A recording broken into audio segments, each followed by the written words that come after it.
Hello, नमस्कार प्रस्तुति हूँ।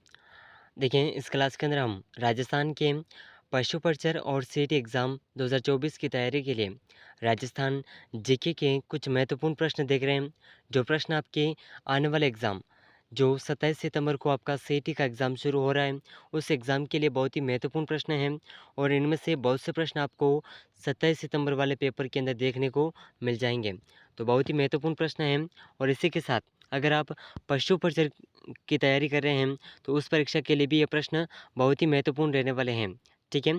तो एक भी प्रश्न को मिस मत करिएगा। अगर आप उदयपुर लर्निंग क्लासेस चैनल पर नए हैं, तो चैनल को सब्सक्राइब ज़रूर कर लीजिएगा। तो देखिए, अगर आपको इन प्रश्नों का आंसर पहले से आता है, तो साथ ही साथ कमेंट ज़रूर करते रहिएगा। ठीक है? चलिए तो देखिए आज का अपना महत्वपूर्ण प्रश्न है क्वेश्चन नंबर 1। राजस्थान में धार्मिक आंदोलन की अलख किसने जगाई थी? तो देखिए राजस्थान में धार्मिक आंदोलन की जो अलग जगह थी ये कौन है? तो इसके ऑप्शन है ऑप्शन 1 संत सुंदरदास ने, ऑप्शन 2 संत दन्ना ने, ऑप्शन 3 संत रामदास ने, ऑप्शन 4 है संत दादू ने। तो देखिए इन चार ऑप्शन में से राजस्थान में धार्मिक आंदोलन की अलग जगाने वाले हैं संत दन्ना। ठीक है? तो ऑप्शन बी इस प्रश्न का बिल्कुल सही आंसर हो जाएगा, ऑप्शन बी। ठीक है? ज़रूर याद रखिएगा। चलिए तो अगला महत्वपूर्ण प्रश्न है क्वेश्चन नंबर 2। चलिए तो देखिए क्वेश्चन नंबर 2 आपके सामने है, बहुत ही महत्वपूर्ण प्रश्न है। सर्वप्रथम आमेर को अपनी राजधानी किस शासक ने बनाया था? तो देखिए आमेर को अपनी राजधानी बनाने वाले शासक कौन थे और कब बनाई थी इसको अपनी राजधानी? तो देखिए इसका ऑप्शन है पृथ्वीराज कछवाहा, ऑप्शन 2 दुलेह राय, ऑप्शन 3 जय सिंह प्रथम, ऑप्शन 4 थे कोकिल देव। तो देखिए इन चार ऑप्शन में से सर्वप्रथम आमेर को जो अपनी राजधानी बनाने वाले शासक हैं, ये शासक हैं कोकिल देव। ठीक है? कोकिल देव इस प्रश्न का बिल्कुल सही आंसर हो जाएगा, option B, sorry option D. ठीक है? ऑप्शन डी बिल्कुल सही आंसर हो जाएगा। और अगर पूछा जाए कि आमेर को सर्वप्रथम कोकिल देव द्वारा कब इसे अपनी राजधानी बनाया गया, तो इसके राजधानी बनाने का जो सन है, ये है 1207 ईस्वी। ठीक है? ज़रूर याद रखिएगा। चलिए तो अगला महत्वपूर्ण प्रश्न है क्वेश्चन नंबर 3। चलिए तो देखिए बहुत ही महत्वपूर्ण प्रश्न है। अलसी, तारामीरा, सूरजमुखी आदि तिलहन फसलें हैं। तो देखिए इनमें से जो अलसी, तारामीरा, सूरजमुखी और तिलहन ये जो सभी फसलें हैं, ये कौन सी हैं? रबी की हैं, खरीफ की हैं, जायद की हैं या फिर दलहन की हैं? तो देखिए इन चार ऑप्शन में से जो इस प्रश्न का सही आंसर हो जाएगा, यह सही आंसर होगा ऑप्शन बी। ये सभी क्या हैं? रबी की फसलें हैं। जब गेहूँ, जौ, चना उस समय उस फसल के साथ में ये फसलें भी तैयार होती हैं। तो इस प्रश्न का ऑप्शन बी बिल्कुल सही आंसर हो जाएगा। ठीक है? चलिए तो अगला महत्वपूर्ण प्रश्न है क्वेश्चन नंबर 4। तो देखिए क्वेश्चन नंबर 4 आपके सामने है, बहुत ही महत्वपूर्ण प्रश्न है, ज़रूर याद रखिएगा। ठीक है? चलिए तो अगला महत्वपूर्ण प्रश्न है क्वेश्चन नंबर 4। विवाह के दिन वधू की माता द्वारा ओढ़ी गई ओढ़नी कहलाती है। तो देखिए विवाह के दिन वधू की माता द्वारा ओढ़ी गई ओढ़नी क्या कहलाती है? तो इसके ऑप्शन हैं ऑप्शन 1 मामा चूनड़, ऑप्शन 2 कवर जोड़, ऑप्शन 3 पीर जोड़, ऑप्शन 4 है उपयुक्त में से कोई नहीं। चलिए तो ये जो क्वेश्चन है इसका आंसर आप हमें कमेंट ज़रूर करिएगा। ठीक है? बहुत ही महत्वपूर्ण प्रश्न है, ज़रूर याद रखिएगा। तो इसका आंसर आप हमें कमेंट करिएगा। चलिए तो अगला महत्वपूर्ण प्रश्न है क्वेश्चन नंबर 5। चलिए तो देखिए क्वेश्चन नंबर 5 इस प्रकार है और इसमें हमें देवियाँ और स्थान इन दोनों को सुमेलित करना है। ठीक है? तो इसके ऑप्शन इस प्रकार हैं जगत अंबिका माता, तो ये जो है उदयपुर में है, शिला देवी जयपुर में है और तो देखिए ऑप्शन 3 है आवड़ माता। तो देखिए आवड़ माता जो है जैसलमेर में है और कुशाल माता इसका जो मंदिर है इस माता जी का यह मंदिर है भीलवाड़ा में। तो इस प्रश्न का इस प्रकार से आंसर होगा जगत अंबिका माता इनका मंदिर है उदयपुर में, शीला देवी जी का मंदिर है जयपुर में, आवड़ माता का मंदिर है जैसलमेर में और कुशाल माता का मंदिर है भीलवाड़ा में। ठीक है, तो 2, 1, 3, 4 ये इस प्रकार ऑप्शन हो जाएगा। ठीक है, चलिए तो अगला महत्वपूर्ण प्रश्न है क्वेश्चन नंबर 6। बहुत ही महत्वपूर्ण प्रश्न जो सीट एग्ज़ाम के लिए बहुत ही महत्वपूर्ण है और साथ ही साथ पशु परिचर एग्ज़ाम के लिए भी। ठीक है, तो प्रश्न इस प्रकार है। चलिए तो देखिए क्वेश्चन नंबर 6 आपके सामने है। बहुत ही महत्वपूर्ण प्रश्न है, ज़रूर याद रखिएगा। ठीक है, डॉक्टर V.N. मिश्र ने तिलवाड़ा सभ्यता का काल क्या माना है? तो देखिए डॉक्टर V.N. मिश्र इन्होंने तिलवाड़ा सभ्यता का कौन सा काल माना है? तो इसके ऑप्शन है ऑप्शन 1 500 ईसा पूर्व से 200 ईस्वी, ऑप्शन 2 है 1100 ईसा पूर्व से 900 ईस्वी पूर्व और ऑप्शन 3 है 2500 ईसा पूर्व से 200 ईस्वी और ऑप्शन 4 है लगभग 2000 ईसा पूर्व। तो देखिए इन चारों ऑप्शन में से जो इस प्रश्न का सही आंसर है डॉक्टर V.N. मिश्र द्वारा तिलवाड़ा सभ्यता का जो कालक्रम माना गया है यह है 500 ईसा पूर्व से 200 ईस्वी के मध्य। ठीक है, तो इस प्रश्न का ऑप्शन 1 बिल्कुल सही आंसर हो जाएगा। ठीक है, ऑप्शन 1 ज़रूर याद रखिएगा, बहुत ही महत्वपूर्ण प्रश्न है। चलिए तो अगला महत्वपूर्ण प्रश्न है क्वेश्चन नंबर 7। चलिए तो देखिए क्वेश्चन नंबर 7 आपके सामने है। बहुत ही महत्वपूर्ण प्रश्न है और आने वाले एग्ज़ाम के लिए बहुत ही महत्वपूर्ण रहने वाला है। ठीक है, तो देखिए प्रश्न इस प्रकार है। राजस्थान में संभाव्य वाष्पीकरण वाष्पोत्सर्जन की वार्षिक दर सर्वाधिक किस जिले में है? तो देखिए वाष्पोत्सर्जन की जो वार्षिक दर है सर्वाधिक किस जिले में है, ये इस क्वेश्चन के अंदर पूछा गया है। तो इसका ऑप्शन है Sriganganagar, option 2 Kota, option 3 Dungarpur, option 4 है जैसलमेर। तो देखिए इन चारों ऑप्शन में से जो सर्वाधिक उत्सर्जन की जो वार्षिक दर है ये है जैसलमेर में। और अगर पूछा जाए कि न्यूनतम किस जिले में है, ठीक है, न्यूनतम किस में है, तो ये है डूंगरपुर में।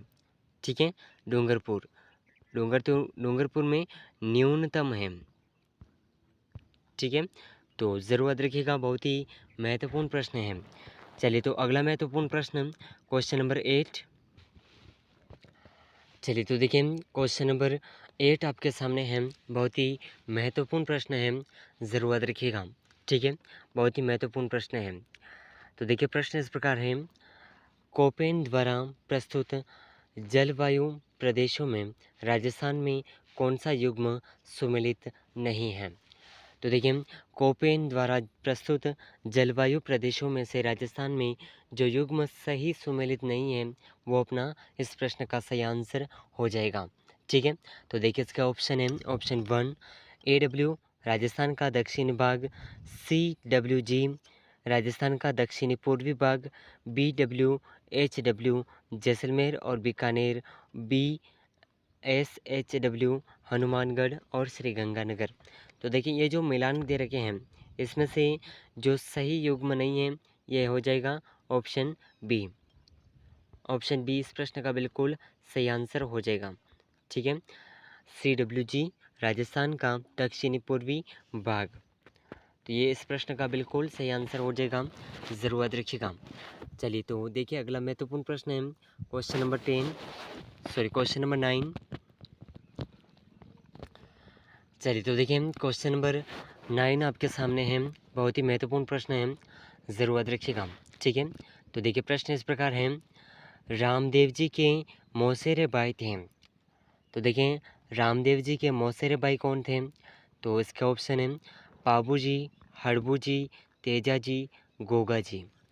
तो देखिए इन चारों ऑप्शन में से रामदेव जी के जो मौसेरे भाई थे ये हैं हड़बू जी। ऑप्शन बी बिल्कुल सही आंसर हो जाएगा।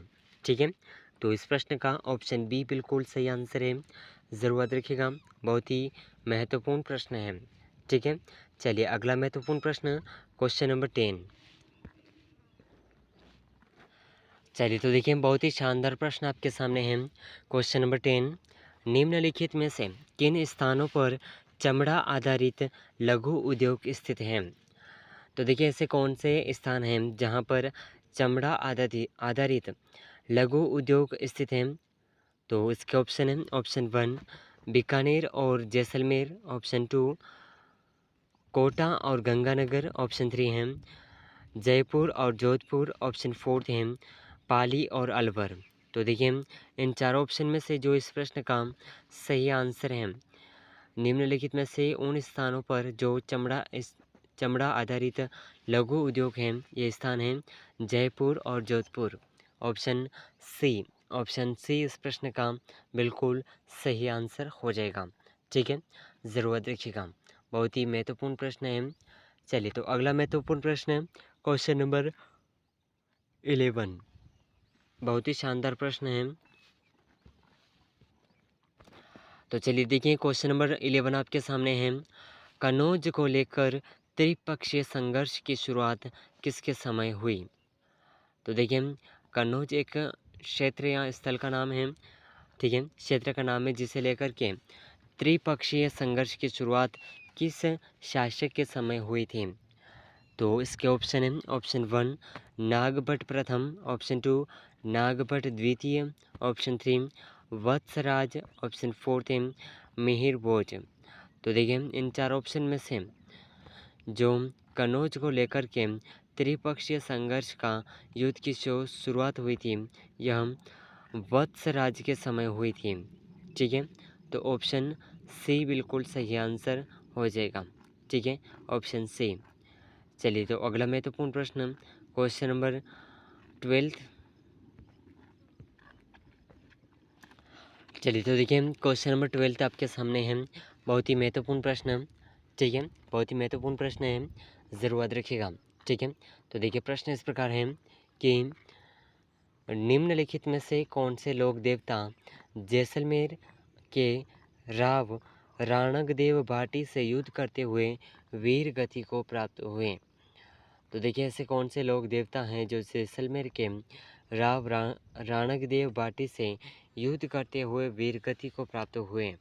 तो इसके ऑप्शन है हड़बू जी, ऑप्शन 2 मेहा जी, ऑप्शन 3 देव नारायण जी, ऑप्शन 4 है बाबू जी।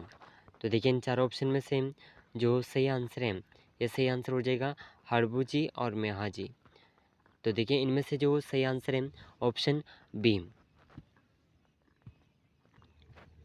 ऑप्शन बी इस प्रश्न का बिल्कुल सही आंसर हो जाएगा।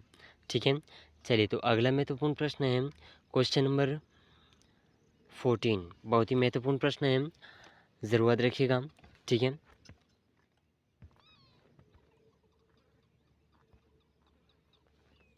तो देखिए, क्वेश्चन नंबर 13 आपके सामने है। बहुत ही महत्वपूर्ण प्रश्न, टोडर नामक आभूषण कहाँ पहना जाता है? तो देखिए, टोडर नाम का आभूषण जो है शरीर के कौन से अंग में पहना जाता है? इसके ऑप्शन है, ऑप्शन 1 सिर पर, ऑप्शन 2 गले में, ऑप्शन 3 हाथ में, ऑप्शन 4 है पैर में। तो देखिए, टोडर नामक आभूषण जो है, यह आभूषण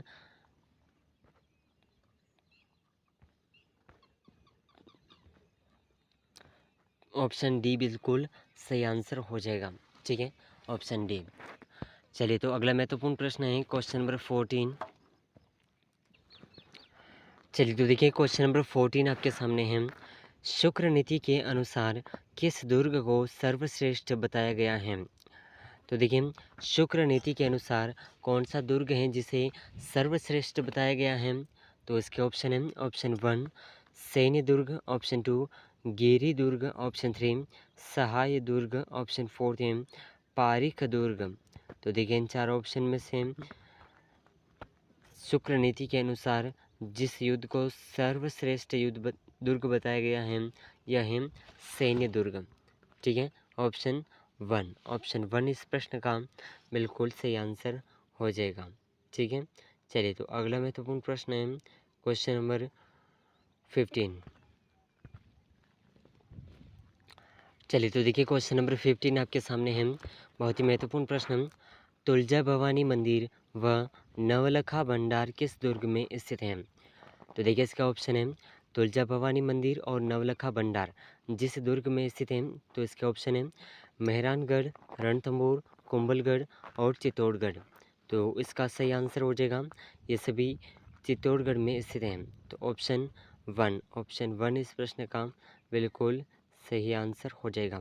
ठीक है, चलिए तो अगला महत्वपूर्ण प्रश्न है क्वेश्चन नंबर 16। तो देखिए क्वेश्चन नंबर 16 आपके सामने है। निम्नलिखित में से किन जिलों के समूह को उनकी औसत वार्षिक वर्षा के अनुसार आरोही क्रम में व्यवस्थित किया गया है?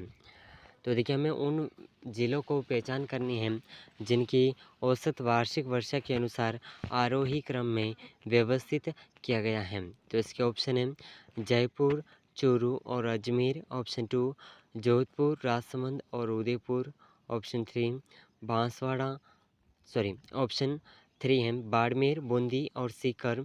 ऑप्शन 4 है उदयपुर, जोधपुर, उदयपुर और राजसमंद। तो देखिए इन चार ऑप्शन में से जो इस प्रश्न का सही आंसर है, ये सही आंसर हो जाएगा ऑप्शन 2।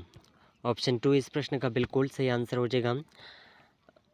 वह जिले जिसे वार्षिक वर्षा के अनुसार आरोही क्रम में व्यवस्थित किया गया है, ये जिले हैं जोधपुर, राजसमंद और उदयपुर। तो ऑप्शन बी इस प्रश्न का बिल्कुल सही आंसर है। ठीक है, चलिए अगला महत्वपूर्ण प्रश्न है क्वेश्चन नंबर 17। तो देखिए क्वेश्चन नंबर 17 आपके सामने है। कुराल, सीप और निमाज सहायक नदियां हैं। तो देखिए कुराल, सीप और निमाज ये किसकी सहायक नदियां हैं? तो देखिए इसके ऑप्शन है ऑप्शन 1 माही की, बनास की, काली सिंध की और चंबल नदी की। तो देखिए इन चार ऑप्शन में से कुराल, सीप और निमाज ये सभी जो सहायक नदियां हैं ये हैं चंबल नदी की। तो ऑप्शन 4 इस प्रश्न का बिल्कुल सही आंसर हो जाएगा। ठीक है, ऑप्शन 4। चलिए अगला महत्वपूर्ण प्रश्न है क्वेश्चन नंबर 18। तो देखिए क्वेश्चन नंबर 18 आपके सामने है। Rajasthan real estate regulatory authority का गठन किस वर्ष किया गया? तो देखिए राजस्थान रेगुलेटरी अथॉरिटी का गठन किस वर्ष किया गया? तो इसके ऑप्शन है ऑप्शन 1 2018, 2017, 2016 और 19। तो इसका सही आंसर है ऑप्शन 4 2019। ठीक है, चलिए अगला महत्वपूर्ण प्रश्न क्वेश्चन नंबर 19। तो देखिए क्वेश्चन नंबर 19 आपके सामने है। बहुत ही महत्वपूर्ण प्रश्न। सलेमाबाद में निम्बार्काचार्य पीठ की स्थापना किसने की थी? तो देखिए सलेमाबाद में निम्बार्काचार्य पीठ की स्थापना किसने की थी? तो इसका ऑप्शन है हरिव्यास देव ने, परशुराम देव ने, नारायण देव ने और हरिवंश देव। तो इन चार ऑप्शन में से सही आंसर हो जाएगा परशुराम जी ने। ऑप्शन बी बिल्कुल सही आंसर हो जाएगा। ठीक है, चलिए अगला महत्वपूर्ण प्रश्न है क्वेश्चन नंबर 20। चलिए तो देखिए क्वेश्चन नंबर 20 आपके सामने है। बहुत ही महत्वपूर्ण प्रश्न। 1857 ईस्वी में राजपूताना की 6 ब्रिटिश छावनियों में से कौन सी सबसे शक्तिशाली छावनी थी? तो देखिए 1857 में राजपूताना की 6 ब्रिटिश छावनियाँ थी, जिसमें से जो सबसे शक्तिशाली छावनी थी उसको हमें सेलेक्ट करना है और वही हमारा सही आंसर होगी। ठीक है, तो देखिए इसका ऑप्शन है नीमच, एरनपुरा, नसीराबाद। ऑप्शन 4 है ऑप्शन 4 खेरवाड़ा। तो देखिए इन चार ऑप्शन में से 1857 ईस्वी में राजपूताना की 6 ब्रिटिश छावनियों में से वह जो सबसे शक्तिशाली छावनी थी यह है ऑप्शन 3। ऑप्शन 3 बिल्कुल सही आंसर हो जाएगा नसीराबाद। ठीक है, ऑप्शन 3 बिल्कुल सही आंसर हो जाएगा। तो देखिए इस क्लास के अंदर हमने राजस्थान के पशु परिचर और सीट एग्ज़ाम की तैयारी के लिए 20 महत्वपूर्ण प्रश्नों को कवर किया है और ये प्रश्न आपके आने वाले एग्ज़ाम के लिए बहुत ही महत्वपूर्ण है। तो इन प्रश्नों को आप ज़रूर याद रखिएगा और इन सभी प्रश्नों में से आपके कितने प्रश्न सही हुए हैं कमेंट ज़रूर बताइएगा। ठीक है, तो देखिए बहुत ही महत्वपूर्ण प्रश्न है, तो इन प्रश्नों को आप अपने दोस्तों के साथ शेयर ज़रूर करिएगा। अगर आप उदयपुर लर्निंग क्लासेस चैनल पर नए हैं तो उदयपुर लर्निंग क्लासेस चैनल को सब्सक्राइब ज़रूर करिएगा। ठीक है, आगे आने वाली महत्वपूर्ण प्रतियोगी परीक्षाओं की तैयारी के लिए आपको इस चैनल पर राजस्थान जीके की महत्वपूर्ण प्रश्नों की क्लासेस लगातार मिलती रहेगी। चलिए मिलते हैं अगले महत्वपूर्ण प्रश्नों के साथ में, तब तक के लिए जय हिंद, जय भारत।